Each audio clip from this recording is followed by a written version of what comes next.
नमस्ते एवरीवन। पिछले एपिसोड में हमने जाना था कि डिफरेंट नेचर्स हैं, इसलिए सब लोग डिफरेंटली सोचते हैं। ये बहुत बड़ा अनरियलिस्टिक बिलीफ है कि सब एक जैसा सोचें और सब एक जैसा करें। तो आज हम जानना चाहते हैं कि क्या डिफरेंट नेचर्स हैं, क्यों डिफरेंट हैं हम सब। तो इसके बारे में चर्चा करते हैं डॉक्टर महेश परीख से। सर, आपने पिछली बार बताया था लोगों की डिफरेंट नेचर है, इसलिए वो डिफरेंटली सोचते हैं। तो ये पहले तो बताइए कि नेचर डिफरेंट क्यों है और क्या क्या डिफरेंट नेचर्स हैं, किस लेवल पे हम लोग उनको डिफरेंटली देख सकते हैं। जी। तो आगे हमने देखा था कि हर एक व्यक्ति के दो पहलू है, एक उसका जन्मजात स्वभाव और दूसरी उसकी मान्यताएं। जी। ये जो स्वभाव है वो 3 लेवल पे है, शारीरिक, मानसिक और व्यक्तित्व। ओके। और तीनों लेवल पे सबके स्वभाव अलग अलग होते हैं। जी।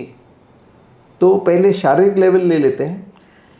तो एक तो पहले मतलब ये नहीं कि सिर्फ स्वभाव डिफरेंट है, लोगों के शरीर भी डिफरेंट हैं, लोगों के मन भी डिफरेंट हैं और लोगों की पर्सनालिटीज़ भी डिफरेंट हैं। तो 3 लेवल पे डिफरेंसेस हैं।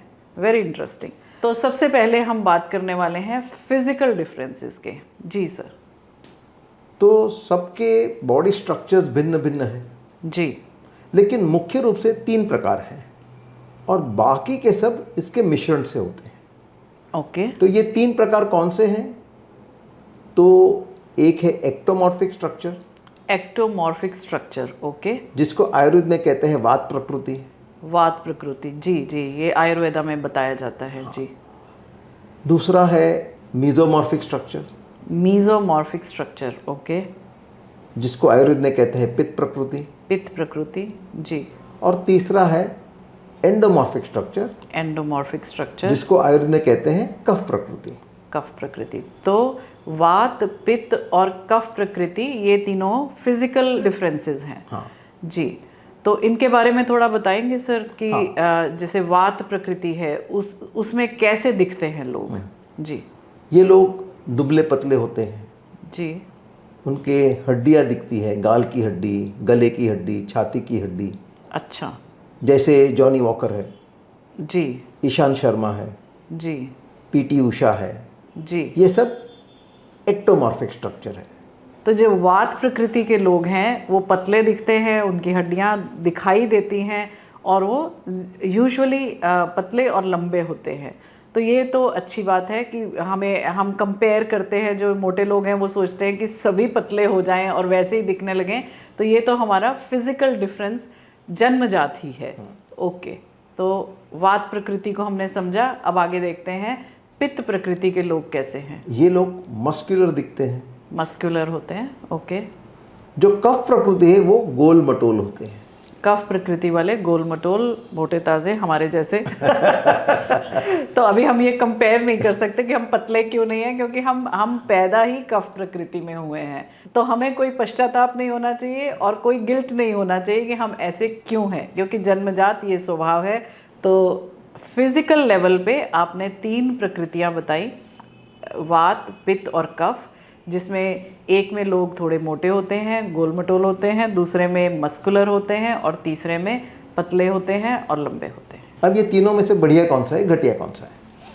कोई भी नहीं, सब। हाँ। लेकिन सबकी अलग अलग पसंद है। जी। जैसे ज़्यादातर जो गोल मटोल है, खासकर महिलाएं, वो दुबले पतले होना चाहते हैं या फिर मस्कुलर बनना चाहते हैं। जी। और उसके लिए खूब डाइटिंग करेंगे। जी। इतनी हद तक कि उनको चक्कर आने लगेंगे, क्योंकि वो ब्लड शुगर कम हो जाता है। जी। जी। कभी कभी ऐसा भी होता है कि माँ बाप, खास करके माँ कहती है अगर बेटा एक्टोमॉर्फिक स्ट्रक्चर का है तो कितना दुबला पतला है। जी। तो उसको खूब खिलाते हैं। हाँ, उसके लिए वास्ते खूब खिलाते हैं। जी। तो इसको एक टोन डेवलप होगी, लेकिन वो स्ट्रक्चर बदलेगा नहीं। जी। जी। यानी हम क्या करते हैं कि हमारे शारीरिक स्वभाव को हमारी मर्जी के मुताबिक बदलना चाहते हैं। ये बदलाव शक्य नहीं है। जी। तो ये तो बहुत बड़ी एक अच्छी बात आपने बताई, क्योंकि हम लोग तो अपने गिल्ट में ही चले जाते हैं, शेम में चले जाते हैं। जैसे आपने बताया कि जो लड़कियां हैं वो पतला होना चाहती हैं, चाहे उनका कफ प्रकृति है, लेकिन वो बहुत डिसअपॉइंट हो जाती हैं और बहुत दुखी रहने लगती हैं, डिप्रेशन में चली जाती हैं, ये सोचकर कि इतनी डाइटिंग के बावजूद भी उनका जो शरीर है वो वैसा नहीं दिख रहा है जैसा वो चाहती हैं। तो इस बात को समझिए कि जैसे शरीर के साथ या जैसे फिज़िकल बॉडी के साथ आप पैदा हुए हैं, उसका स्वभाव आप नहीं बदल सकते, उसको चेंज नहीं कर सकते। तो इस शर्म से, इस गिल्ट से और इस शेम से बाहर आएं और हम अपने शरीर को जैसा है उसको वैसे ही स्वीकार करें। तो सर फिर डाइट और एक्सरसाइज का कोई मीनिंग नहीं है, हम जैसा शरीर है उसको वैसे ही है ना, वो काम आता है मोटापे में। जी। अब बॉडी स्ट्रक्चर नहीं बदलेगा, लेकिन अगर आप मोटापा, ओबेसिटी से पीड़ित है, मतलब हेल्थ रिलेटेड इश्यूज के लिए हमें एक्सरसाइज और डाइट करनी चाहिए। जी। अब जो दुबला पतला लंबा है उसको तोन डेवलप होती है तो वो उसका मोटापा है। जी जी वो दूर हो सकता है। जी जी। तीनों स्वभाव की अपनी अपनी बीमारियां हैं। जी। जैसे जो एक्टोमॉर्फी है उसको संधिवा होता है, आर्थराइटिस। अच्छा। जो मांसल है, मस्कुलर है, उसको पेप्टिक अल्सर और हाई ब्लड प्रेशर की बीमारी होती है। जी। जो गोल मटोल है उनको डायबिटीज होता है। जी। माने इनमें से कोई अच्छा या बुरा नहीं है, सबकी अपनी अपनी बीमारियां हैं। जी, वेरी ट्रू। और सबको अपने अपने तरीके से देखभाल करनी है, अपनी अपनी तरीके की बीमारियों को समझना है और अपने शरीर को समझना भी है और एक्सेप्ट भी करना है। तो ये नहीं एक्सेप्ट करेंगे तो आप परेशान होने वाले। जी। जैसे मेरा एक मरीज एक्टोमॉर्फिक स्ट्रक्चर का था। जी। उसको अपने आप पे बहुत शर्म आती थी, क्योंकि वो मानता था ये बहुत अगली है। अच्छा। वो इतना सेल्फ कॉन्शियस था कि जब स्कूल में भी पढ़ता था तब लास्ट बेंच पे बैठता ताकि उसको कोई देखे नहीं। अच्छा। और जब वो बड़ा हुआ तब लूज कपड़े पहनता था, कुर्ता पायजामा, ताकि उसका कद्रूपापन ढका रहे। दूसरा एक मरीज इसी प्रकार का था, उसको अपने आप पे बहुत गर्व था कि देखो मुझे वजन बढ़ने का या घटने का प्रॉब्लम ही नहीं। जी। अब दोनों ही गलत है। जी। शर्म भी गलत है, गर्व भी गलत है। जी। क्योंकि न तो ये अच्छा है न ये बुरा है। जी। ये जो है सो है, That और is- जैसा है वैसे स्वीकार करो। So that is the ultimate thing, that जो है सो है, जैसा है उसको स्वीकार करो। तो ये तो हुआ फिजिकल लेवल पे जो हमारे डिफरेंसेस हैं। अब हम चलते हैं मेंटल लेवल पर, क्या क्या डिफरेंसेस हमारे स्वभाव में हैं। जी। तो मानसिक स्तर पे हम में 5 काबिलियत हैं, 5 फैकल्टीज हैं। जी।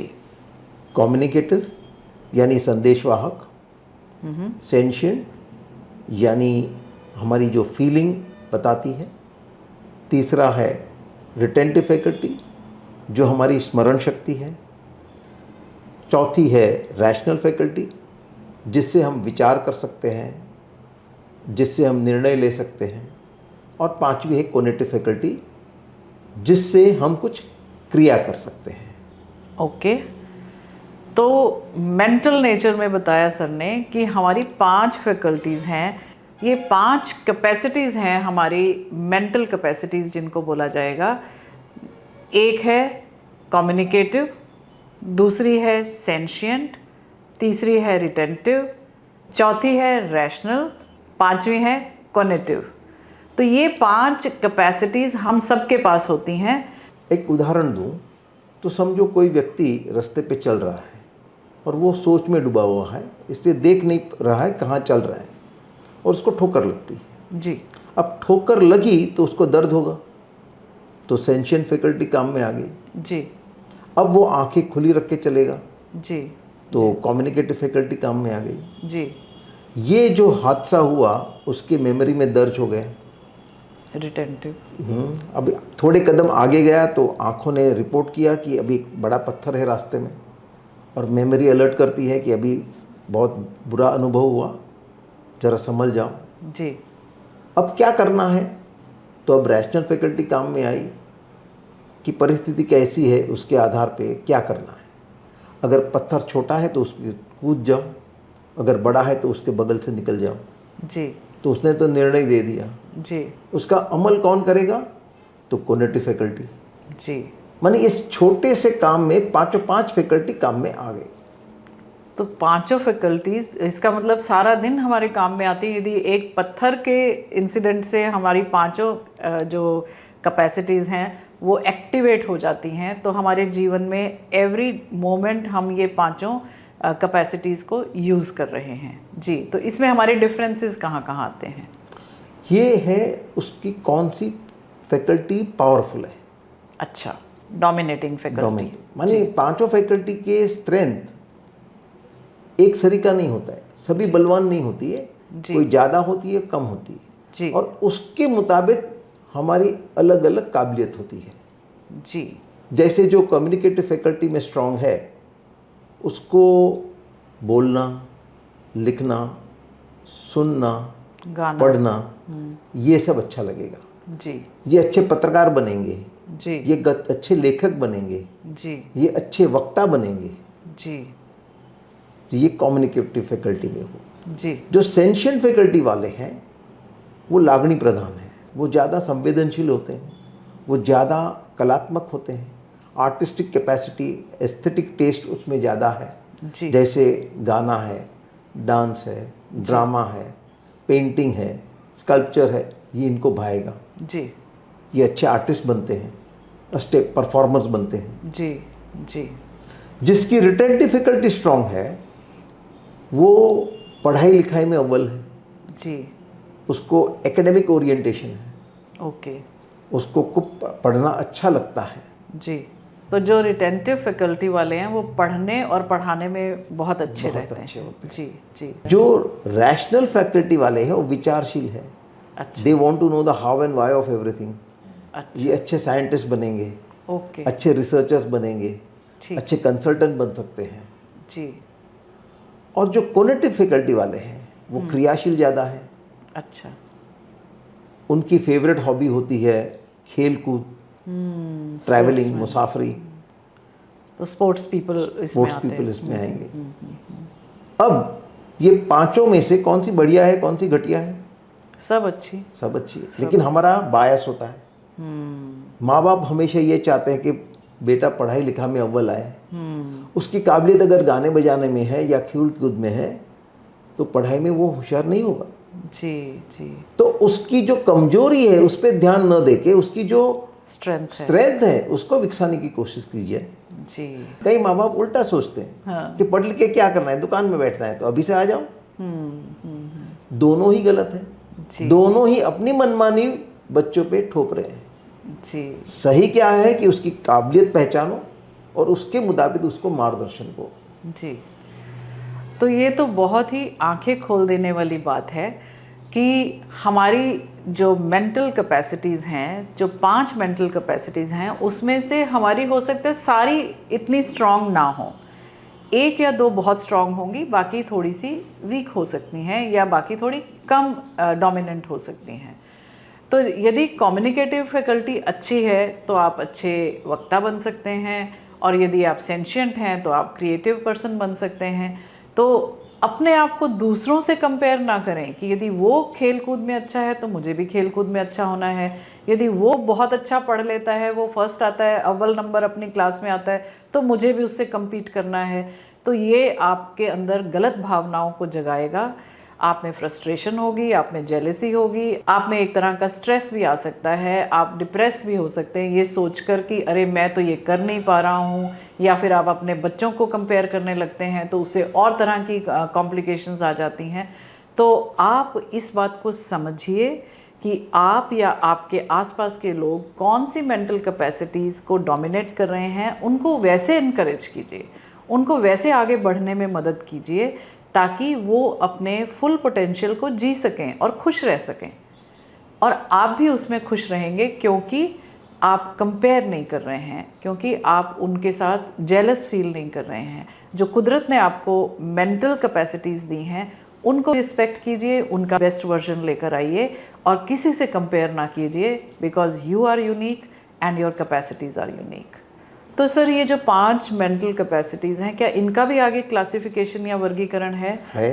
अच्छा, सब टाइप्स है जी। उसमें बहुत सारे हैं, लेकिन एक अहम जो मुद्दा है वो मैं शेयर करता हूँ कि ये जो कार्य पद्धति है वो सबकी अलग अलग होती है। अच्छा। ये 3 कार्य पद्धति है, मोडालिटीज़ है।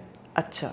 अक्यूट, इंसिडियस और periodic. Acute, Insidious and periodic. Okay. तो अक्यूट माने क्या कि वो फटाफट काम करेगा और फटाफट निपटा देगा। ओके। तब तक अगर नहीं निपटा तो छूट जाएगा। अच्छा। इंसीडियस को वार्म अप होने में टाइम लगता है। अच्छा। फटाफट नहीं करेगा, लेकिन वो डटा रहेगा, वो करता ही रहेगा।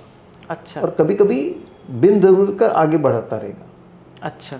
और जो पीरियोडिक है दोनों के बीच में है, वो करेगा लेकिन ब्रेक, बीच में उसको ब्रेक चाहिए। अच्छा। फिर वापस उसको रिज्यूम करेगा। जो अक्यूट है वो रिज्यूम नहीं करेगा, वो दूसरी एक्टिविटी ले लेगा। ओके। ओके। तो जैसे जो कम्युनिकेटिव फैकल्टी है उसमें जो अक्यूट है वो इतना फास्ट बोलेगा कि आपको पकड़ में नहीं आएगा ये क्या बोल रहा है। ओके। हाँ, ऐसे लोग मिलते हैं हमारे जीवन में कि जो तेज तेज बोल जाते हैं। तेज तेज बोलते। इंसीडियस है, इतना स्लो बोलेगा कि आपको नींद आ जाएगी। ओके।